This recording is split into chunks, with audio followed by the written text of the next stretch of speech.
Mi nombre es Lucía. Tengo 35 años y mi vida se puso de cabeza después del divorcio. Como maestra en Guadalajara, estaba desesperada por un cambio. Fue entonces cuando encontré esa casa antigua en Tlaquepaque. Órale, qué lugar tan increíble. Quedé hipnotizada por la arquitectura llena de detalles. El agente inmobiliario no paraba de hablar de las cosas buenas del barrio. Es el centro del artesanado mexicano, señora, decía todo emocionado. Pero había algo raro en su forma de hablar, como si estuviera ocultando algo importante. Eso me dejó con la mosca detrás de la oreja. El precio de la casa era demasiado bajo para un lugar tan chido. Mi instinto me decía que algo andaba mal, pero estaba tan emocionada con la idea de tener mi propia casa que ignoré esa advertencia. Al final, pensé, ¿qué problema podría tener una casa tan bonita? Mientras caminábamos por las habitaciones, sentía como si la casa tuviera vida propia. Los pasillos parecían estar llenos de secretos, y las sombras en las paredes se movían de una manera extraña. Traté de convencerme de que era solo mi imaginación, pero era difícil ignorar esa sensación. El patio interior me conquistó de inmediato.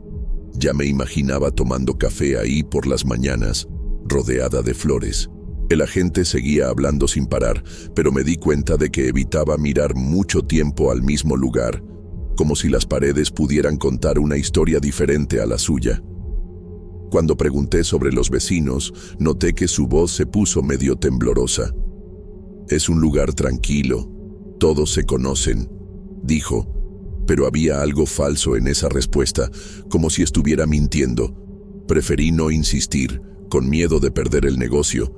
A la hora de firmar los papeles, sentí un escalofrío. Era como si algo me pidiera que lo pensara mejor, pero el deseo de tener mi propio rinconcito era más fuerte. Con las manos temblando, firmé mi nombre, sin saber que me estaba metiendo en un gran lío. Poco sabía yo que esa firma no era solo la compra de una casa, sino el comienzo de una historia de miedo. Cuando el agente me entregó las llaves con una sonrisa medio forzada, sentí que estaba recibiendo más que una nueva casa. Era como si un peso misterioso hubiera caído sobre mis hombros. No podía esperar para empezar la remodelación de la casa. En cuanto me mudé, comencé a quitar las capas de pintura vieja de las paredes. Fue entonces cuando me llevé una sorpresa tremenda. Debajo de toda esa mugre, descubrí unos azulejos Talavera originales. Me quedé con el ojo cuadrado. Era como encontrar un tesoro escondido. Mientras trabajaba, sentía las miradas curiosas de los vecinos. Una señora en particular, doña Consuelo, siempre andaba cerca. Me observaba con una cara medio preocupada, como si quisiera contarme algo, pero nunca decía nada. Durante la limpieza encontré unos objetos antiguos súper interesantes. Había unas monedas viejas, un rosario de madera todo labrado y hasta un pedazo de periódico amarillento hablando sobre la historia de Tlaquepaque. Cada cosita que encontraba me hacía sentir más conectada con el pasado de la casa. Las noches eran medio raras. Siempre había unos ruidos extraños haciendo eco por la casa. Al principio, pensé que era cosa de la estructura antigua o ruido de la calle, pero a veces los sonidos parecían tan humanos, como si alguien estuviera caminando por los pasillos o susurrando en los rincones. Una noche desperté asustada con un olor fuerte. Salí de la cama para ver qué era y encontré un humito fino en el aire. El olor era de copal, ese incienso que los antiguos mexicanos usaban en rituales. Pero yo no había encendido nada. ¿De dónde venía eso? Empecé a notar otras cosas raras también. Objetos que estaba segura de haber dejado en un lugar aparecían en otro. Una vez, encontré una vela encendida en un rincón de la sala, siendo que ni siquiera tenía velas en casa. Era como si la casa tuviera vida propia. Lo peor eran las pesadillas. Cada noche soñaba con peleas, gritos y escenas de violencia. Siempre tenía algo que ver con drogas y pandillas. Me despertaba sudando frío, con el corazón acelerado. Era como si la casa estuviera tratando de contarme algo a través de mis sueños. Finalmente, una tarde, doña Consuelo se armó de valor y vino a hablar conmigo. Con una voz bajita y mirando a los lados, comenzó a contarme sobre los problemas recientes del vecindario. Habló de narcotraficantes, de violencia, de personas desaparecidas. Sentí que se me helaba la sangre. ¿Acaso había comprado una casa en el lugar equivocado? ¿Qué más no sabía sobre mi nuevo hogar? Después de la plática con doña Consuelo, empecé a poner más atención a todo. Las cosas raras que pasaban en la casa ya no parecían tan inocentes. Una noche, juré haber visto una sombra pasar rápido por el pasillo. Cuando fui a ver, no había nadie. Mi corazón casi se me sale por la boca. Los olores inexplicables de copal se volvieron más frecuentes. A veces, me despertaba en medio de la noche con el aroma fuerte invadiendo mi cuarto. Era un olor que me daba escalofríos, como si fuera una advertencia de algo malo. Trataba de convencerme de que era solo mi imaginación, pero cada día se volvía más difícil. No aguantando más la curiosidad, decidí investigar sobre la historia de la casa. Empecé por internet, escudriñando foros locales y sitios de noticias viejas. Pero la información era escasa y confusa. Fue entonces que, en una noche de insomnio, entré a la dark web. Nunca lo había hecho antes, y confieso que me dio miedo. Pero lo que descubrí ahí me dejó helada. Mi casa había sido usada como punto de distribución de drogas. Había relatos detallados de operaciones, nombres de narcos y hasta fotos de la fachada. De repente, mis pesadillas con violencia y narcotráfico cobraban un sentido aterrador. Una noche, mientras intentaba dormir, escuché voces que venían de la sala. Eran susurros en español antiguo, una forma de hablar que ya no se usa hoy en día. Me quedé paralizada de miedo, queriendo gritar, pero sin poder hacer ningún sonido. Las voces parecían discutir sobre algo, pero no podía entender qué.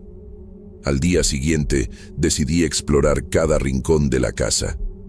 Fue cuando encontré un nicho escondido detrás de un viejo altar en la sala. Dentro había un diario empolvado. Mis manos temblaban cuando comencé a leer. Era la historia de una familia que había sido destruida por involucrarse con cárteles de drogas. Cuanto más leía el diario, más asustada me ponía. Las cosas que pasaban en la casa parecían estar ligadas a esa familia. ¿Serían ellos tratando de comunicarse conmigo? ¿O algo peor? Empecé a sentir como si estuviera siendo observada todo el tiempo, especialmente cuando estaba en el patio interior. Una tarde, mientras regaba las plantas en el patio, tuve la sensación clara de que alguien estaba detrás de mí. Me volteé rápido y vi una figura masculina en la esquina. Cuando parpadeé, desapareció. Mi corazón latía tan fuerte que pensé que me iba a desmayar. Ya no era posible negarlo. Había algo muy mal en esa casa. Esa noche, no pude dormir. Me quedé pensando en todo lo que había descubierto y en las cosas raras que estaban pasando. Una parte de mí quería huir de ahí lo más rápido posible, pero otra parte sentía que necesitaba descubrir la verdad, que esa familia del diario necesitaba ayuda. Sabía que me estaba metiendo en algo peligroso, pero ya no podía dar marcha atrás. Las cosas en la casa se ponían cada vez más extrañas. Ahora, veía sombras en los pasillos casi todas las noches. No eran solo bultos rápidos, sino formas que parecían observarme. Trataba de convencerme de que era solo el cansancio, pero en el fondo sabía que no era así. Los susurros en español antiguo se volvieron más frecuentes. A veces me despertaba en medio de la noche escuchando conversaciones apagadas. Eran voces desesperadas, como si imploraran ayuda. En una de esas noches, juré haber escuchado que me llamaban por mi nombre. Me quedé paralizada en la cama, con miedo hasta de respirar. Cuanto más leía el diario que encontré, más perturbada me sentía. La historia de esa familia era desgarradora. Hablaba de cómo fueron obligados a trabajar para un cártel, de amenazas, de vidas destruidas.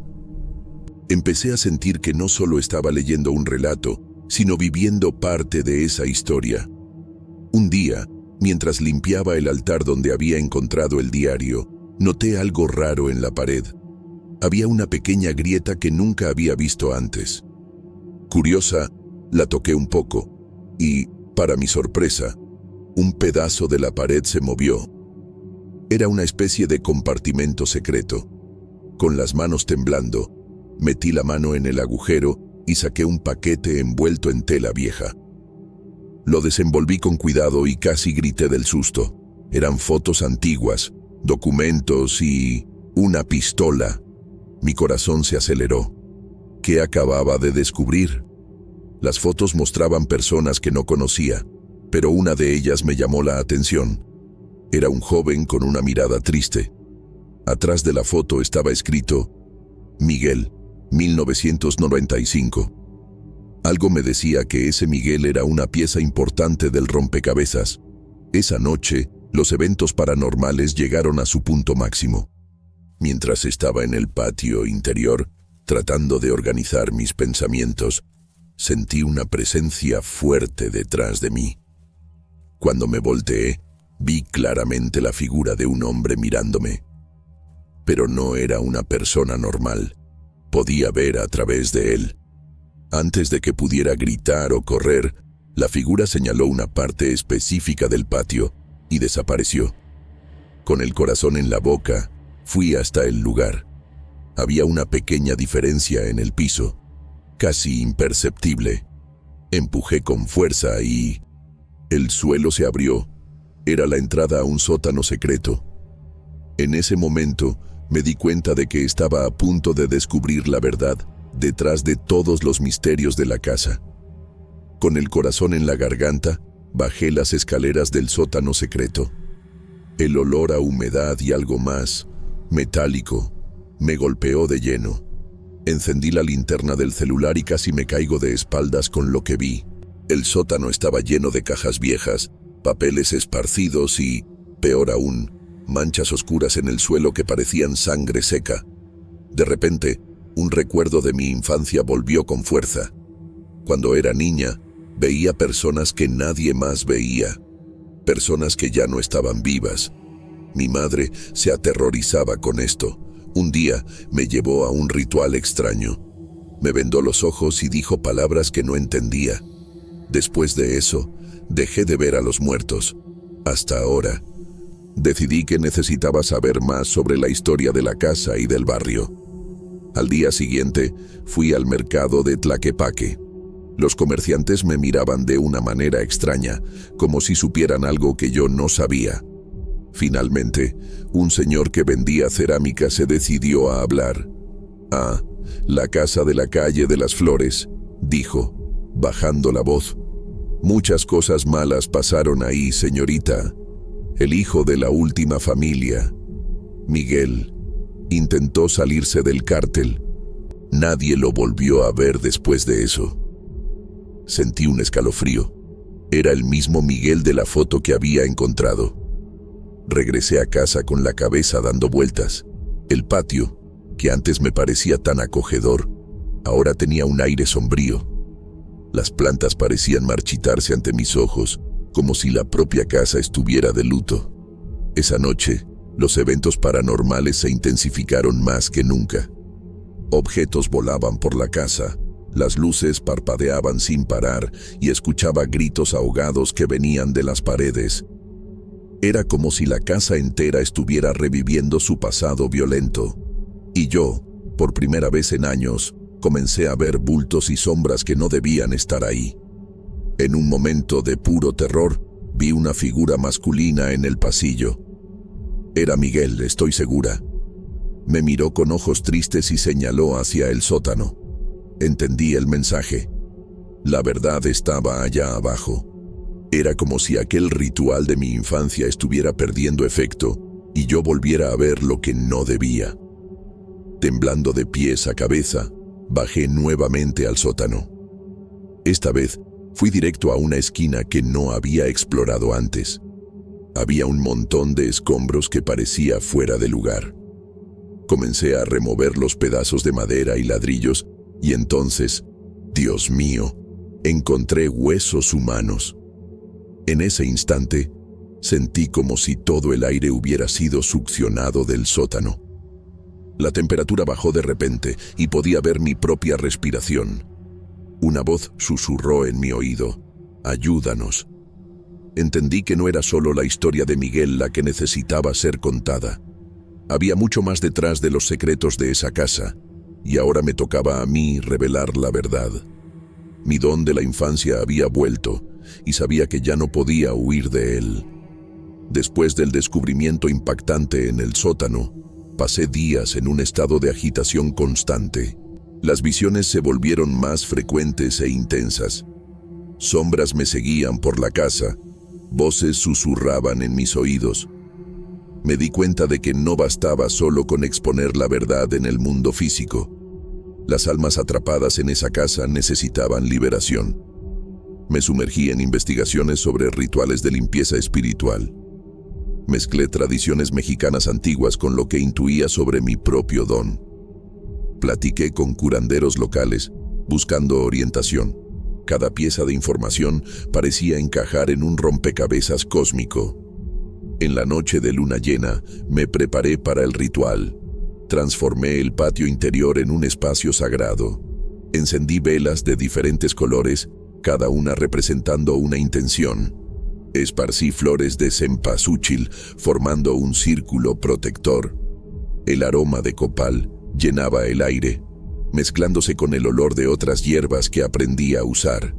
Cuando el sol se puso, comencé el ritual. Al principio, fue aterrador.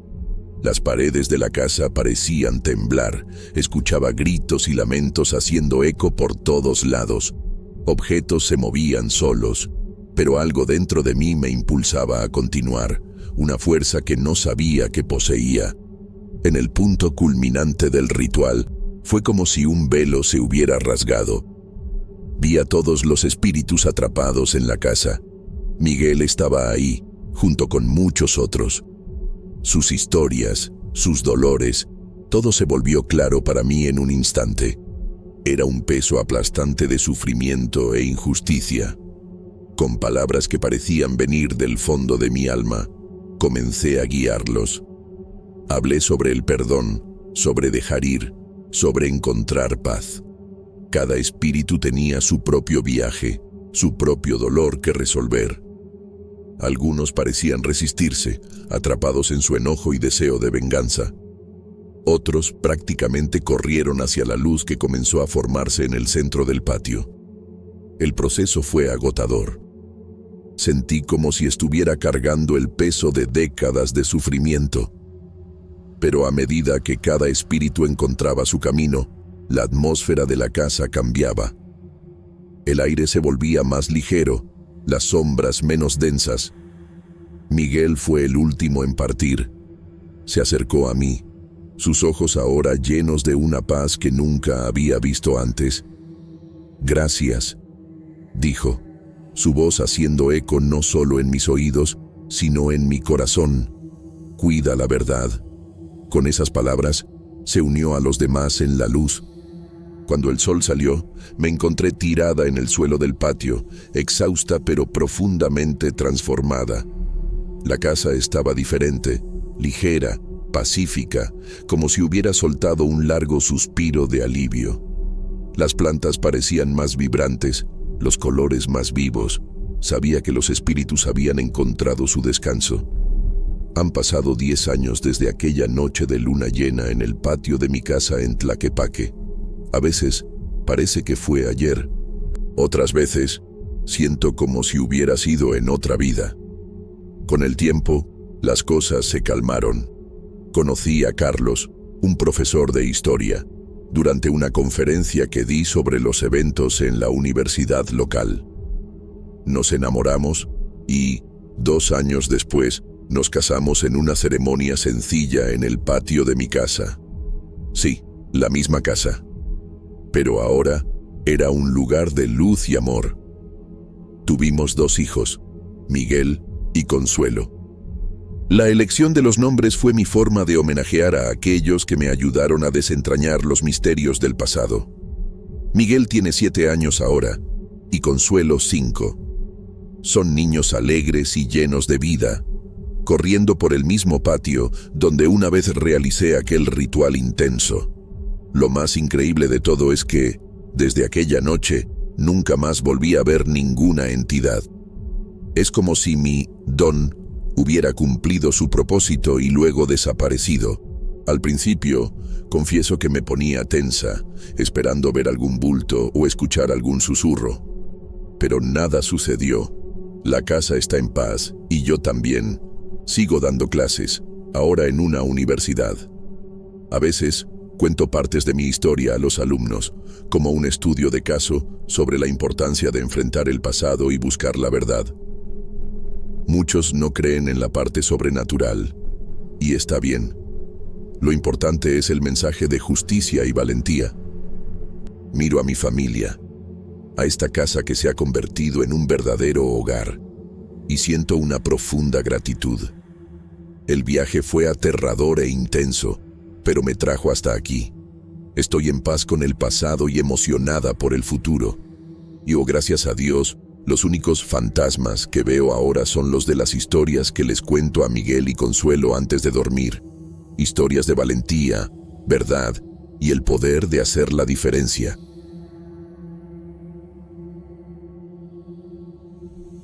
Nunca me imaginé que aquella noche cambiaría mi vida para siempre. Yo, Pedro, un cuarentón que cambió el volante del camión por el del coche de AP, estaba listo para otra noche en las calles de Guadalajara. La avenida Chapultepec hervía de gente cuando prendí la app, ansioso por hacer una lanita. El celular sonó de volada, pero no era un viaje. Era una alerta sobre la ola de asaltos que estaba pasando en la ciudad. Me quedé helado. La lana para la universidad de mi hijo no se iba a pagar sola. ¿Pero valía la pena arriesgar el pellejo? Me quedé ahí, paralizado, mirando los edificios iluminados y oliendo el aroma de tacos en el aire. El corazón me latía fuerte mientras sopesaba las opciones. Regresar a casa con las manos vacías no era opción. Pero, ¿y si yo era la siguiente víctima? Tragué saliva, recordando las cuentas que se estaban acumulando. Corré solo una noche más, pensé tratando de convencerme.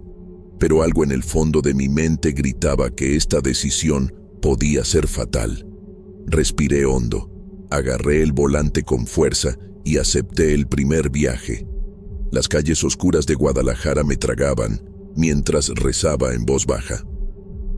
La primera pasajera era una señora regresando del mercado. Estuve tenso todo el camino, imaginando si cada coche que pasaba podía ser una amenaza. Ella platicaba sin parar sobre los precios de los jitomates, ajena a mi pavor. La dejé en su casa y seguí adelante, con los ojos saltando a cada movimiento sospechoso. El celular no paraba, un viaje tras otro. Turistas pedos, enfermeros cansados, parejas apuradas. Cada nueva cara me hacía cuestionarme.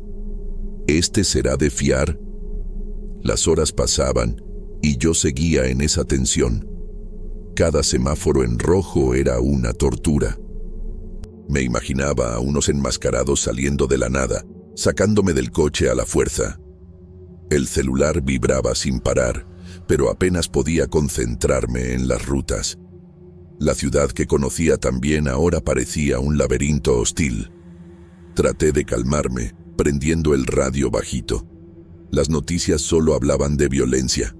Lo apagué de volada, prefiriendo el silencio opresor. Ya estaba a punto de tirar la toalla esa noche cuando la app sonó. Un viaje a una zona alejada en las afueras de Zapopan, cerca de la base aérea militar. Dudé. Mi instinto me gritaba que lo rechazara, pero la tarifa era demasiado buena. Es solo uno más. pensé, tratando de convencerme. Ni me imaginaba que esa decisión lo cambiaría todo. Manejé hasta el punto de encuentro, con el corazón latiéndome a 1000 por hora. La calle estaba desierta, iluminada solo por un poste parpadeante. De repente, una figura salió de las sombras. Era una mujer joven, que se presentó como María. Entró al coche apurada, mirando para todos lados como si la estuvieran persiguiendo. Su olor a miedo era casi palpable. Intenté iniciar una plática casual, pero ella solo respondía con monosílabos, con los ojos clavados en la ventana.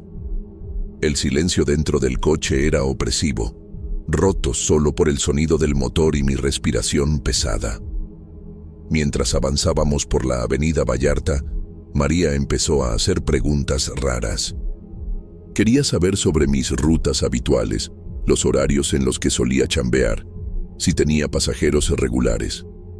Cada pregunta hacía que mi estómago se hundiera más. ¿Por qué tanto interés? ¿Será que ella estaba metida en los asaltos que habían estado pasando? Respondí vagamente, tratando de no mostrar mi creciente pánico. Mis ojos alternaban entre la carretera y el retrovisor, esperando ver esa maldita camioneta en cualquier momento. María seguía inquieta, meneándole frenéticamente a su celular. De vez en cuando murmuraba algo que no lograba entender. El trayecto parecía interminable. Cada semáforo en rojo era una tortura, dejándome expuesto y vulnerable.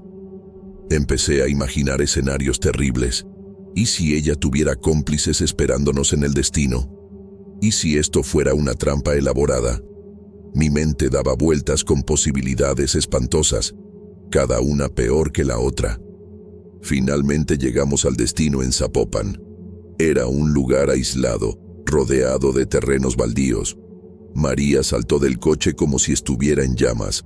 Antes de que pudiera decir cualquier cosa, ya había desaparecido en la oscuridad. Me quedé ahí parado, con el motor encendido, listo para huir a la menor señal de peligro. Fue entonces cuando me di cuenta. Había dejado una pequeña bolsa en el asiento trasero. Se me heló la sangre. ¿Qué hacer? ¿Ignorarla? ¿Abrirla? ¿Llamar a la policía? Con las manos temblando, agarré la bolsa. Era ligera, pero algo dentro hizo un ruido metálico. Miré alrededor, asegurándome de que estaba solo, y abrí el cierre lentamente. Dentro había un celular, nada más. Me quedé ahí, mirando fijamente el aparato, dividido entre la curiosidad y el miedo. ¿Y si tuviera algo ilegal ahí? ¿Y si fuera una trampa? Pero, ¿y si tuviera información importante? La tentación era demasiado grande. Con el corazón en la boca, prendí el celular. La pantalla se iluminó, revelando una serie de mensajes codificados. No entendí nada, pero el tono parecía urgente y siniestro. Empecé a bajar la pantalla, cada vez más asustado con lo que veía. Había fotos de lugares en Tonalá y El Salto, lugares que me parecían familiares. Fue entonces cuando caí en la cuenta. Eran los mismos lugares donde el Canal 44 había reportado desapariciones recientes. Apagué el celular de volada, sintiéndome como si me hubiera electrocutado. ¿Qué tenía en las manos? ¿Evidencias de crímenes? ¿Información de una banda? Mi cabeza daba vueltas. ¿Qué iba a hacer con eso? Después de ese viaje raro con María, me quedé con los nervios de punta. Pero no podía parar, ¿verdad? Seguí levantando pasajeros durante toda la madrugada. Un grupo de gringos saliendo de la fiesta en Tlaquepaque se subió al coche, apestando a tequila. Hablaban fuerte, riéndose sin notar mi tensión. Por un momento, envidié su despreocupación. Mientras manejaba por las calles empedradas, no podía sacarme de la cabeza la bolsa que María había olvidado. Enseguida, recogí a unos enfermeros que iban al turno de la noche en el hospital civil. Parecían agotados. Apenas cruzaron 2 palabras conmigo. El silencio solo aumentaba mi paranoia. En cada esquina, esperaba ver esa camioneta oscura otra vez. Mis ojos no paraban quietos, checando los retrovisores cada 2 segundos. El sudor me escurría por la espalda, pegando la camisa al asiento. ¿Será que me estaba volviendo loco? ¿O el peligro era real? Ya entrada la noche, una señora se subió al coche en la colonia americana. Apenas se sentó y ya empezó. «Ay, mijito, ¿ya te enteraste de los asaltos? Una tristeza, ¿verdad? Ten cuidado cuando vayas para Tlajomulco, ¿eh?» Tragué saliva. Como si necesitara más motivos para estar asustado, ¿no? Agradecí el aviso con una sonrisa forzada, sintiendo que se me revolvía el estómago. La viejita siguió platicando sobre los peligros de la ciudad, cada palabra aumentando mi desesperación. Después de dejar a la señora, me quedé dando vueltas por el centro histórico. Las calles vacías cobraban un aire siniestro bajo la luz débil de los postes. Fue entonces cuando me di cuenta, una camioneta oscura parecía estar siguiéndome. Mi corazón se aceleró. ¿Sería la misma de antes? ¿O solo coincidencia? Intenté despistarla, metiéndome por callejones, dando vueltas al azar. Pero ahí estaba, siempre unos coches atrás. Empecé a sudar frío, imaginando lo peor. Traté de calmarme, diciéndome a mí mismo que era solo mi imaginación. Al fin y al cabo, estaba cansado, asustado, viendo peligro en todo. Pero, ¿y si no lo era? ¿Y si esa camioneta tenía algo que ver con María y su bolsa misteriosa? Pensé en llamar a la policía, pero ¿y si me equivocaba? Podía perder mi chamba por nada. Me quedé en ese dilema, manejando sin rumbo, dividido entre el miedo y la necesidad de seguir trabajando. Las horas pasaban lentamente, cada minuto una tortura. Acepté algunos viajes más, siempre pendiente de la dichosa camioneta. A veces desaparecía, dándome un alivio momentáneo, pero luego reaparecía como un fantasma persiguiéndome. Los pasajeros iban y venían, ajenos a mi pavor. Yo respondía por inercia, forzando sonrisas, mientras por dentro solo pensaba en cómo escapar de esa situación. Cerca del amanecer, agarré un viaje a una zona más alejada. Dudé, pero el cansancio ya le había ganado al miedo. Solo quería terminar pronto el turno e irme a casa. El pasajero era un tipo callado, con gorra y lentes oscuros. Me pareció raro que usara lentes oscuros a esa hora, pero ¿quién era yo para juzgar? Seguimos en silencio por la ciudad que empezaba a despertar. La camioneta había desaparecido de vista, pero eso ya no me tranquilizaba. Dejé al tipo en su destino y decidí que era hora de terminar. Estaba agotado, física y mentalmente. Mientras manejaba de regreso a casa, no podía dejar de pensar en todo lo que había pasado. La bolsa de María, la camioneta misteriosa, las advertencias de los pasajeros. Llegué a casa temblando, el celular de María quemándome en el bolsillo. Apenas cerré la puerta con llave y ya estaba revisando esa bomba de tiempo digital. Lo que vi me heló la sangre. Fotos, decenas de ellas, cada una peor que la otra. Armas de todo tipo regadas en una mesa sucia. Paquetes y más paquetes de lo que solo podía ser droga. Se me revolvió el estómago cuando las imágenes se volvieron más siniestras. Gente siendo golpeada, caras desfiguradas, escenas de tortura que parecían sacadas de una película de terror, solo que eran demasiado reales. Mis manos temblaban tanto que casi se me cae el celular. ¿Qué demonios tenía en las manos? Esto iba mucho más allá de unas desapariciones. Era toda una organización criminal, cruel y sin escrúpulos. Y ahora yo estaba metido en todo este lío. Sentí que el pánico crecía, asfixiante. Debí haber entregado esta porquería a la policía cuando tuve la oportunidad. Pero ya era demasiado tarde. Sabía demasiado. Seguí pasando las fotos, cada vez más horrorizado. Cuerpos tirados en zanjas, gente amarrada en sótanos oscuros. Lugares que reconocía en Tonalá y El Salto, ahora manchados de sangre en las fotos. Era como mirar al infierno. Quise vomitar, llorar, gritar, pero estaba paralizado, hipnotizado por esa pesadilla digital. Fue entonces cuando sucedió. Una notificación apareció en la pantalla. Mi corazón se detuvo. Sabemos tu ubicación. Calle de las Flores, 237, Guadalajara. Vamos a recuperar lo que es nuestro. El celular se me resbaló de las manos. ¿Cómo? ¿Cómo lo sabían? Miré alrededor, aterrorizado. ¿Habría alguna cámara vigilándome? ¿Un rastreador en el celular? Mi cabeza daba vueltas. Ellos sabían dónde vivía. Venían en camino. Las imágenes de tortura volvieron a mi mente. ¿Era eso lo que me esperaba? Corrí por la casa como loco, cerrando ventanas, corriendo cortinas. Pero, ¿de qué servía? Ya sabían dónde estaba. Pensé en huir. Pero, ¿a dónde? ¿Cómo iba a explicarle esto a mi familia?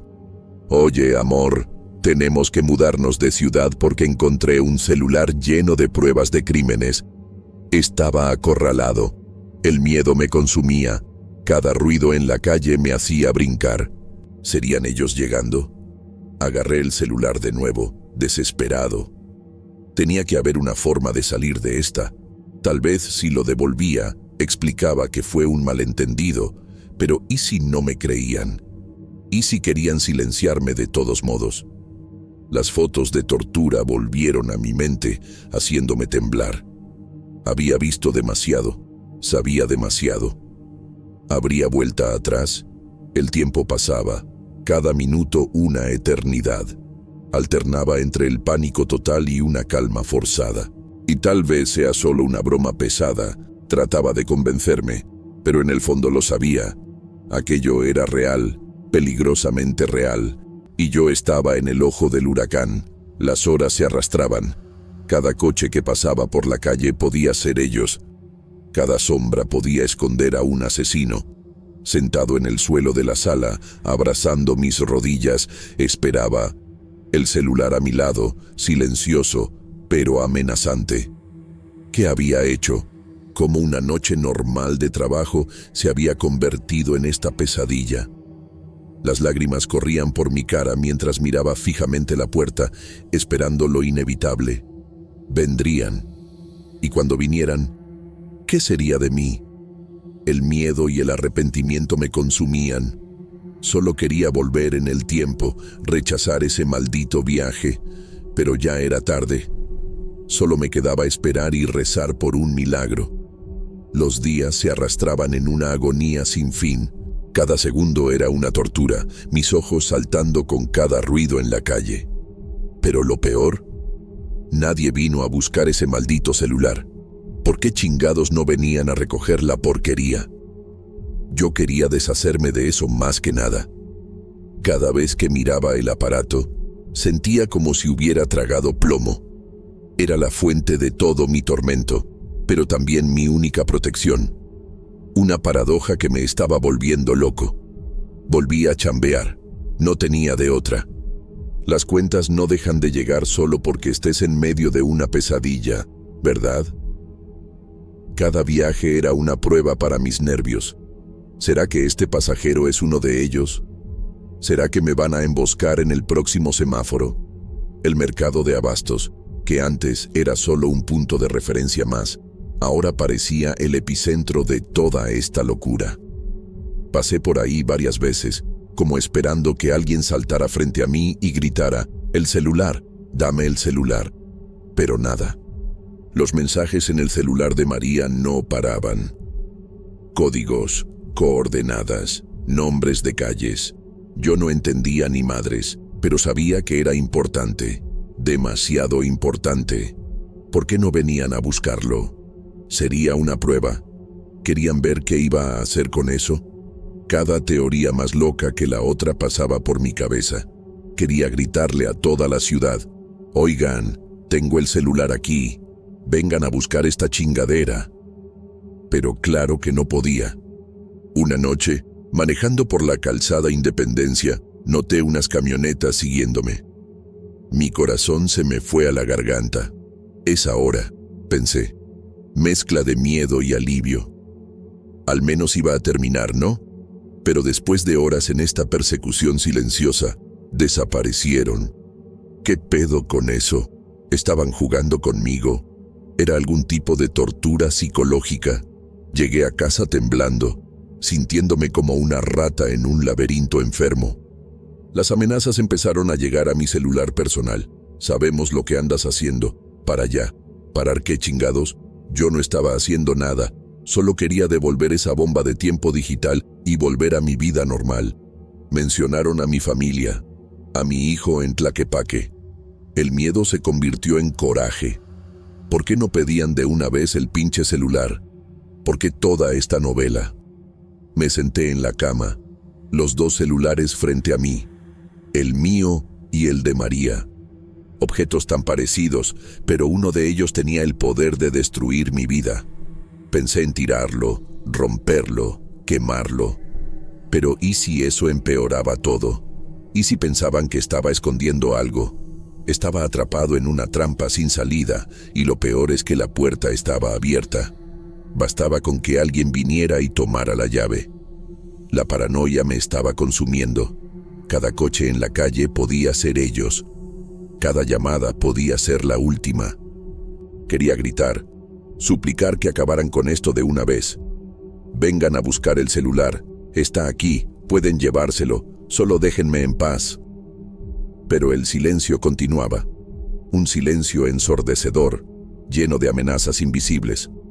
Estaba en medio de un juego mortal que no sabía jugar, con reglas que cambiaban a cada minuto.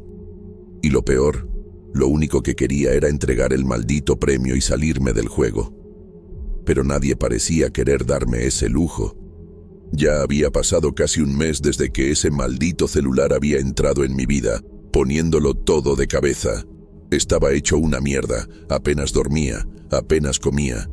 Cada día era una tortura, esperando que algo pasara, cualquier cosa, hasta que una noche la app sonó. Un viaje a una zona industrial abandonada en El Salto, cerca del Aeropuerto Internacional de Guadalajara. Mi sexto sentido me gritó que era una trampa, pero ¿qué opción tenía? Rechazar solo iba a levantar más sospechas. Con el corazón en la boca, agarré la carretera a Chapala. Cada kilómetro parecía llevarme más profundo al infierno. El celular de María pesaba en mi bolsillo como una piedra. ¿Sería ahora? ¿Iban finalmente a recoger el pinche aparato? O tal vez, ni siquiera podía completar el pensamiento. Las luces de la ciudad se fueron quedando atrás, tragadas por la oscuridad de la noche de Jalisco. Solo veía los faros ocasionales de camiones en la carretera. Llegué al destino. Una bodega vieja, rodeada de terrenos baldíos, parecía el escenario perfecto para un crimen. Apenas apagué el motor y lo vi. Estaba rodeado. Varios coches aparecieron de la nada, acorralándome. Placas de Jalisco, otras de Michoacán. Se me heló la sangre. Era esto, el gran final de esta novela mexicana del terror en la que se había convertido mi vida. Me quedé paralizado, agarrado al volante, esperando lo peor. Las puertas de los coches se abrieron en sincronía, figuras salieron de las sombras, acercándose, y entonces la vi. María, la misma mujer del fatídico viaje, ahora con una sonrisa fría en el rostro. Se acercó a mi ventana, los otros formando un círculo alrededor del coche. «Vaya, vaya», dijo. «Parece que nuestro amigo chofer decidió jugar al detective». Su tono era de burla, pero los ojos eran puro hielo. Yo solo quería devolver el celular. Balbuceé, temblando. María se rió, un sonido sin humor. «Ah, pero hiciste mucho más que eso, ¿no? ¿Creíste que podías meter las narices donde no te llamaron?» Los otros se acercaron más. Vi armas, muchas armas. Se me secó la garganta. «Por favor», supliqué. «No vi nada, no sé nada. Solo quiero mi vida de vuelta». María extendió la mano. El celular. Se lo entregué de inmediato, aliviado por deshacerme de eso, pero el alivio duró poco.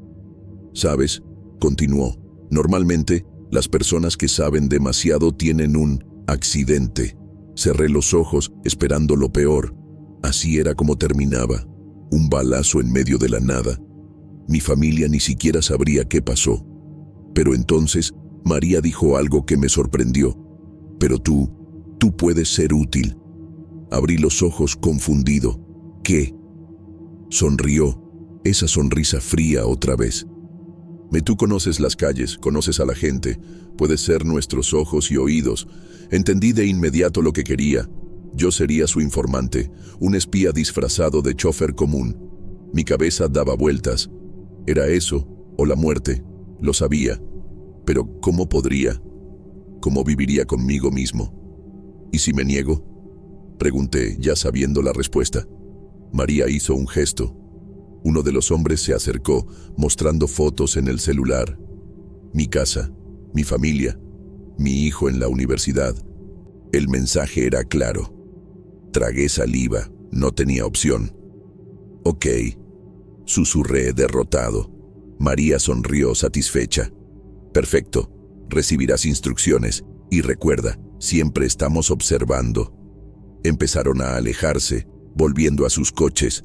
Me quedé ahí, temblando, viéndolos desaparecer en la noche. Cuando el último faro se perdió en la distancia, me derrumbé. Las lágrimas corrían por mi cara mientras miraba al vacío. Había escapado con vida, pero ¿a qué costo? Encendí el coche con manos temblorosas. Mientras regresaba a Guadalajara, una cosa quedó clara. Mi vida como la conocía había terminado. Ahora era parte de aquello que tanto temía. Un peón en un juego mucho más grande y peligroso de lo que podía imaginar. Las luces de la ciudad aparecieron en el horizonte, pero para mí, todo parecía sombrío. Había sobrevivido a la noche, pero la verdadera pesadilla apenas comenzaba. Los días se arrastraban en una rutina angustiante. Cada viaje, cada pasajero, todo era una posible trampa. Vivía en constante alerta, siempre esperando lo peor. Las instrucciones de María llegaban en códigos que apenas entendía, pero sabía que no podía ignorar. Un día recibí un mensaje diferente. Aeropuerto, 10 p.m. Recoge al hombre del traje azul. Llegué a la hora indicada, con el estómago revuelto de nervios. Vi al tipo saliendo de la terminal internacional. Alto, porte militar, mirada fría. Se subió al coche sin decir nada. Manejé en silencio, siguiendo las coordenadas que parpadeaban en mi celular. Llegamos a un hotel lujoso en el centro de Guadalajara. Antes de bajarse, me entregó un sobre pesado. Mañana, misma hora, fue todo lo que dijo. Esa noche no dormí. El sobre me quemaba en las manos. Sabía que no debía abrirlo, pero la curiosidad era más fuerte. Dentro, encontré una cantidad absurda de dinero y una memoria USB. Se me heló el corazón. ¿Qué acababa de transportar? ¿Armas? ¿Drogas? ¿Información peligrosa? Cada posibilidad era peor que la otra.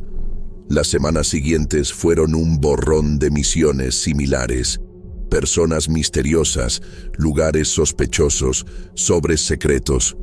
Me estaba hundiendo cada vez más en ese mundo oscuro. Y lo peor, empezaba a entender cómo funcionaban las cosas. La ignorancia ya no era mi excusa. En una de esas noches, llevando a otro pasajero especial, algo salió mal. Las sirenas empezaron a sonar detrás de nosotros. «Policía Federal», gritó alguien por el megáfono. El hombre a mi lado sacó un arma. «Acelera», ordenó. En esa noche fatídica, cuando las sirenas empezaron a sonar detrás de nosotros, mi cerebro hizo cortocircuito. El pasajero especial me gritaba que acelerara, con el arma apuntando a mi cabeza. Todo pasó muy rápido. En un momento de puro pánico, no pisé ni el freno ni el acelerador. En vez de eso, en un movimiento brusco, giré el volante. El mundo se puso de cabeza, literalmente. El coche volcó, rodando por la avenida como si fuera un juguete. El ruido del metal retorciéndose y el vidrio rompiéndose era ensordecedor. Sentí un dolor agudo y luego oscuridad. Desperté días después en una cama de hospital. Tubos, máquinas pitando, el olor fuerte a antiséptico. Apenas podía moverme. Los doctores me explicaron. Varias fracturas, traumatismo craneal, laceraciones internas. Por poco no me había pelado. El pasajero especial no tuvo la misma suerte. Se murió en el acto. Las semanas siguientes fueron un borrón de dolor, medicamentos y fisioterapia. Flotaba entre la consciencia y la inconsciencia, perdido en un limbo de culpa, miedo y alivio. Cada vez que abría los ojos, esperaba ver a María o a alguno de sus matones ahí, listos para terminar el trabajo. Pero nunca vinieron. Conforme los días pasaban y lentamente volvía en mí, una realidad sorprendente empezó a formarse. La organización criminal, esa que había dominado cada aspecto de mi vida en los últimos meses, parecía haberme olvidado. Al principio, no lo creí. Debía ser algún tipo de truco, una falsa sensación de seguridad antes del golpe final. Pero a medida que las semanas se volvieron meses y no apareció ninguna señal de ellos, empecé a aceptar lo impensable. Había escapado. El accidente, que casi me quita la vida, terminó siendo mi salvación. Mientras estaba ahí, luchando por recuperarme, el mundo afuera seguía girando. Supe después que hubo un gran operativo policial esa misma noche. Varios miembros de la organización fueron detenidos. María estaba entre ellos. En el caos que siguió, yo, un simple chofer de app metido a espía, simplemente caí en el olvido. Claro que no todo era miel sobre hojuelas. La recuperación fue larga y dolorosa. Tuve que aprender a caminar de nuevo, lidiar con dolores crónicos, enfrentar pesadillas constantes. Las cuentas del hospital se acumulaban y sabía que me tomaría años pagar todo. Pero comparado con el destino que temía, era un precio pequeño a pagar. Hoy, casi un año después del accidente, todavía cojeo un poco y tengo cicatrices que nunca van a desaparecer completamente. Pero estoy vivo, libre. Platiqué con mi familia. Al principio pensaron que estaba loco. ¿Dejar todo y mudarnos al otro lado del país? Pero cuando vieron el miedo en mis ojos, cuando les expliqué, sin entrar en muchos detalles, el peligro que corríamos si nos quedábamos, entendieron. Mi esposa, siempre mi puerto seguro, fue la primera en estar de acuerdo. A donde tú vayas, yo voy, dijo. Mi hijo, ya en la universidad, decidió pedir su cambio. No fue fácil, pero entendió la gravedad de la situación. Elegimos Mérida, en el estado de Yucatán. Del otro lado del país, lo suficientemente lejos de la influencia de esa organización criminal. Una ciudad conocida por ser una de las más seguras de México, perfecta para quien quiere empezar de nuevo. La mudanza fue difícil, dejar atrás amigos, conocidos, toda una vida. Pero cada kilómetro que nos alejaba de Guadalajara era un peso menos en mis hombros. Llegamos a Mérida con poco más que unas maletas y la esperanza de una vida mejor. Al principio fue complicado. Nuevo lugar, nuevo acento, nuevas costumbres, pero poco a poco nos fuimos adaptando. Mi esposa consiguió chamba en una escuela local. Mi hijo se ajustó bien a la nueva universidad. Y yo volví a hacer lo que sabía. Manejar. Empecé a trabajar como chofer de aplicación en Mérida. Las calles eran diferentes. Los pasajeros hablaban distinto, pero el trabajo en sí era el mismo. Solo que esta vez, sin el miedo constante, sin mirar por encima del hombro en cada esquina. A veces, cuando levanto a un pasajero que me recuerda vagamente a alguien de esa organización, siento un escalofrío. O cuando veo una camioneta oscura parada por mucho tiempo, mi corazón se acelera. Son cicatrices que van a tardar en sanar completamente, si es que algún día lo hacen.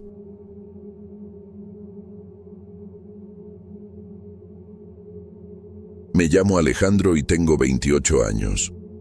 Nunca imaginé que mi primer trabajo después de graduarme en enfermería Sería el comienzo de una pesadilla. Todo empezó cuando me contrataron para el turno de la noche en el Hospital Psiquiátrico de Jalisco, en Tlajomulco de Zúñiga. Recuerdo como si fuera ayer mi primer día, ese edificio imponente y sombrío que se alzaba contra el cielo nocturno. El olor a desinfectante mezclado con algo indefinible flotaba en el aire mientras caminaba por los pasillos silenciosos durante la orientación. Ya había escuchado varias veces historias raras sobre ese lugar. Los pacientes contaban haber visto a un doctor que ya se había muerto ahí hace años, vagando por los pasillos en la noche. Lo más perturbador era que algunos empleados, que ya no trabajaban ahí, también juraban haber visto la misma figura espectral. Esas historias siempre me ponían la piel de gallina, pero trataba de convencerme de que eran solo leyendas urbanas, fruto de la imaginación calenturienta de mentes perturbadas o estresadas.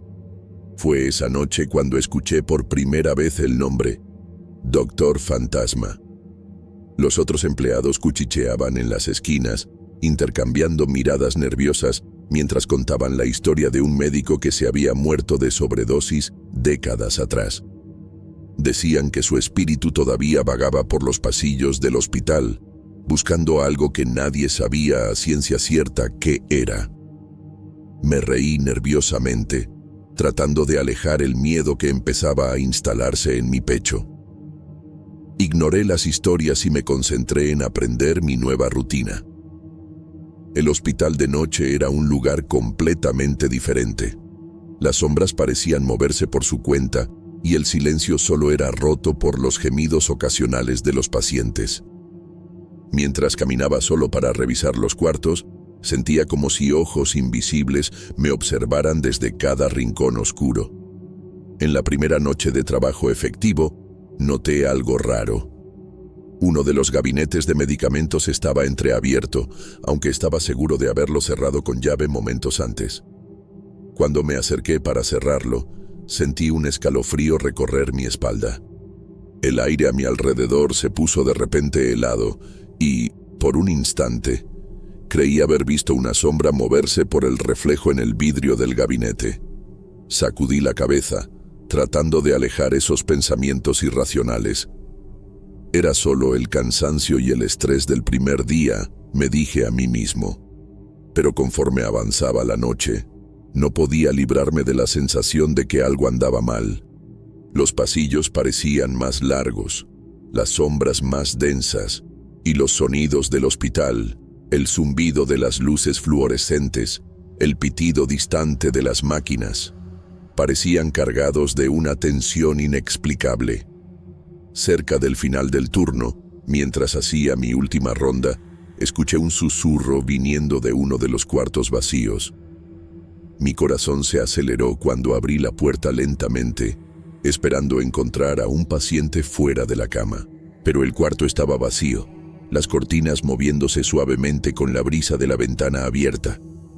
Fue entonces cuando noté, por el rabillo del ojo, una figura nebulosa vistiendo una bata blanca que desapareció en el instante en que me volteé. Salí del cuarto a toda prisa, mi corazón latiendo como loco. Traté de convencerme de que era solo mi imaginación jugándome una mala pasada, alimentada por las historias que había escuchado. Pero una parte de mí sabía que algo no andaba bien en ese hospital. Cuando finalmente dejé el edificio a la mañana siguiente, me prometí a mí mismo que no dejaría que esas historias tontas me afectaran. Los días pasaron y trataba de adaptarme a la rutina nocturna del hospital. En una de esas noches conocí a la jefa de enfermeras, Sofía, una mujer de mediana edad con ojos cansados y una sonrisa forzada. Ella me presentó al intendente, don Manuel, un señor mayor que parecía cargar el peso del mundo en los hombros. Fue don Manuel quien, en una noche particularmente silenciosa, me contó más sobre el famoso Doctor Fantasma. Era un médico brillante, ¿sabes?, dijo don Manuel, su voz baja haciendo eco en el pasillo vacío, pero el estrés de este lugar acabó con él. Empezó con la morfina para aguantar las guardias. Después, bueno, ya sabes cómo es. Tragué saliva, sintiendo un nudo formarse en mi garganta. La historia era trágica, pero algo en la forma en que don Manuel la contaba me dejaba inquieto. Esa misma semana empecé a escuchar relatos raros de los pacientes. Muchos juraban haber visto el espíritu del médico vagando por los pasillos durante la madrugada. Describían una figura pálida, de ojos hundidos, pareciendo desorientada y desesperada. «Y está buscando algo», dijo una paciente anciana, sus ojos vidriosos fijos en un punto más allá de mí. «Algo que perdió hace mucho tiempo». Yo trataba de racionalizar, decirme a mí mismo que eran solo delirios causados por la medicación o por la condición de los pacientes. Al fin y al cabo, estábamos en un hospital psiquiátrico, pero conforme pasaban las noches, se volvía cada vez más difícil ignorar la sensación opresiva que se apoderaba del lugar después del anochecer. Las sombras parecían más densas, los sonidos más amenazantes. Las semanas pasaron y los eventos extraños en el hospital empezaron a intensificarse. Una noche, mientras hacía mi ronda habitual, noté algo que me puso los pelos de punta. Los frascos de medicamentos en el gabinete de la enfermería estaban completamente desordenados. Estaba segurísimo de haberlos organizado meticulosamente al inicio del turno. Pero ahora era como si una mano invisible hubiera revuelto todo. Mientras reorganizaba los frascos con manos temblorosas, escuché un ruido metálico detrás de mí. Me volteé bruscamente y mi corazón casi se detiene. Una jeringa estaba en el suelo, a pocos centímetros de mis pies. Podía jurar que no estaba ahí segundos antes. El aire a mi alrededor se puso helado y, por un momento, tuve la sensación angustiante de que no estaba solo en esa sala. A la mañana siguiente, todavía agitado por los acontecimientos de la noche, decidí revisar las cámaras de seguridad. Lo que vi en las grabaciones me dejó sin aliento. Alrededor de las 3 de la mañana, una figura nebulosa, vistiendo lo que parecía ser una bata blanca, apareció cerca del gabinete de medicamentos. La imagen era difusa, pero inconfundible. Sentí que se me revolvía el estómago cuando me di cuenta de que la figura parecía estar buscando algo desesperadamente. Días después, durante mi turno, me llamaron para atender a un paciente anciano que estaba en tratamiento por adicción.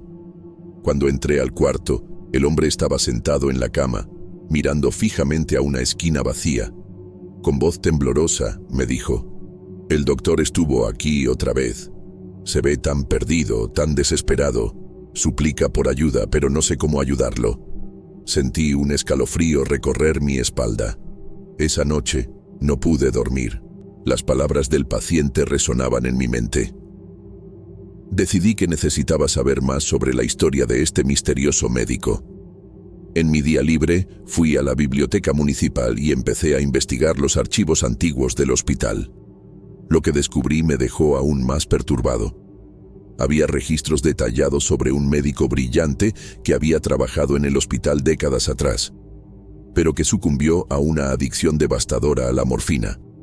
Los informes describían su lucha contra la adicción, los intentos frustrados de rehabilitación y, finalmente, su trágica muerte por sobredosis dentro del propio hospital.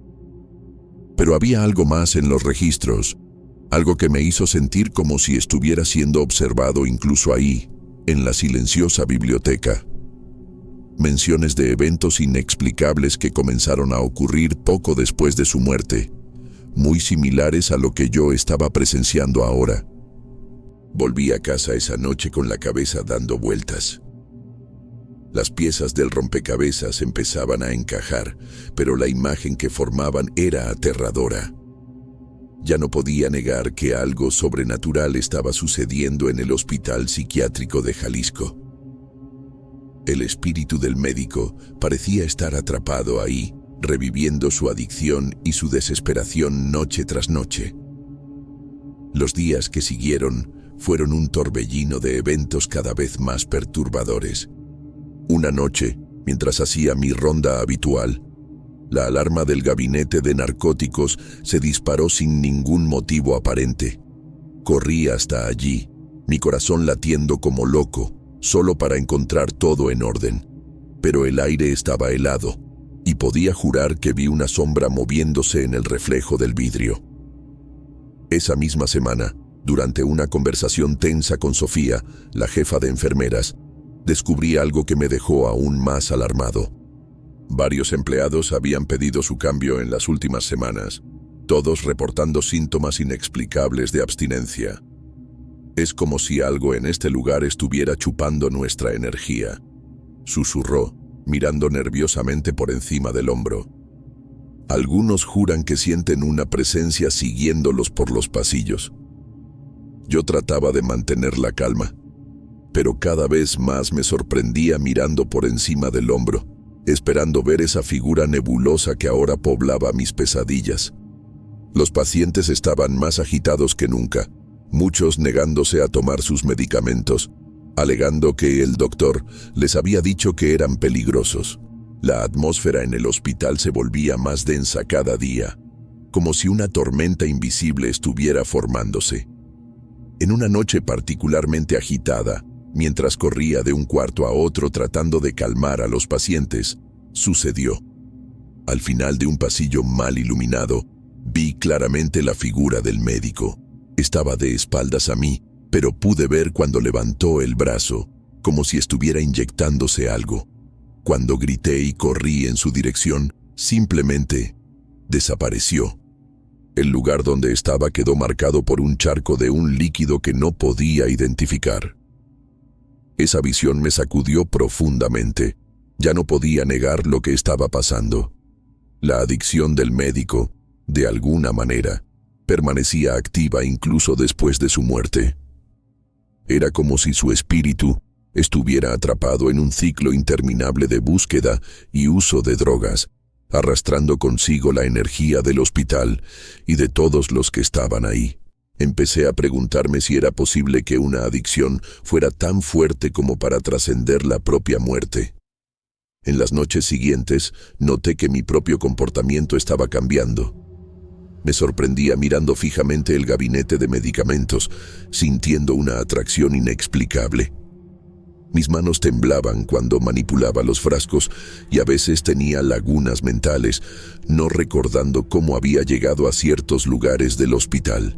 Era como si una parte de mí estuviera siendo lentamente consumida por esa presencia sombría. Sofía y algunos otros empleados también mostraban señales de cambio.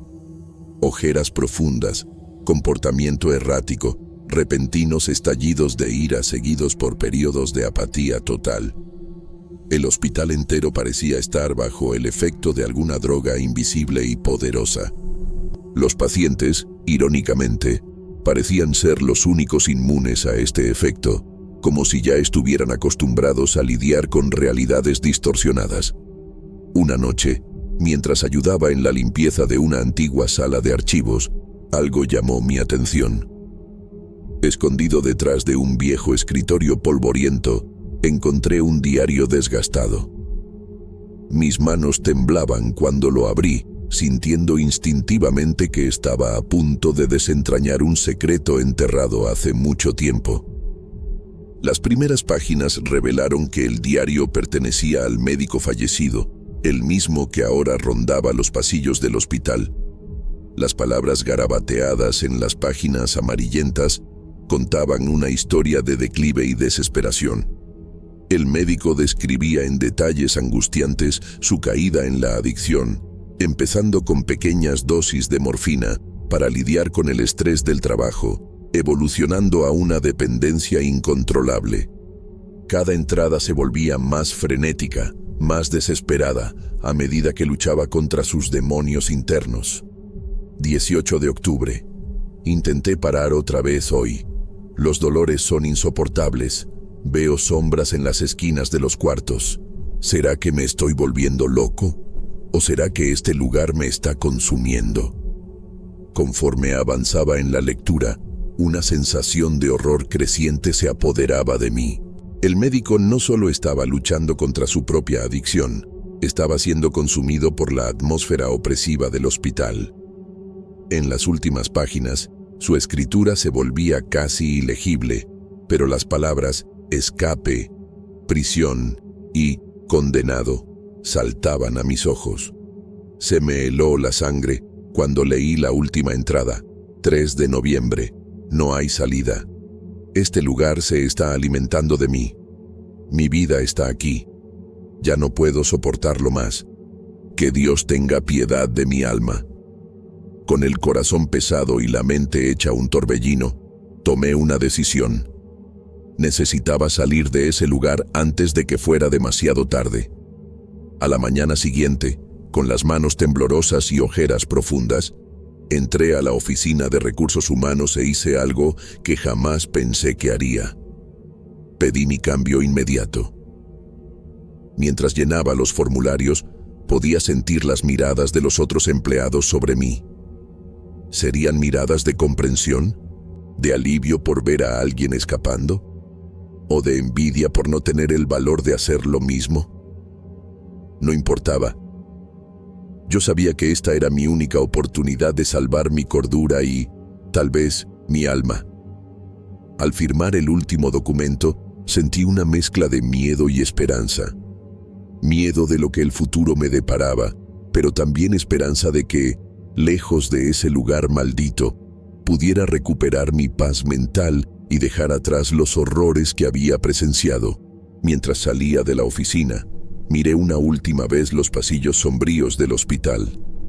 Por un instante, creí haber visto la figura nebulosa del médico observándome desde lejos, un recordatorio silencioso del destino que podría enfrentar si me quedaba ahí. Con un escalofrío, le di la espalda a esa visión y caminé hacia la salida, decidido a dejar atrás la pesadilla en que se había convertido el Hospital Psiquiátrico de Jalisco en mi vida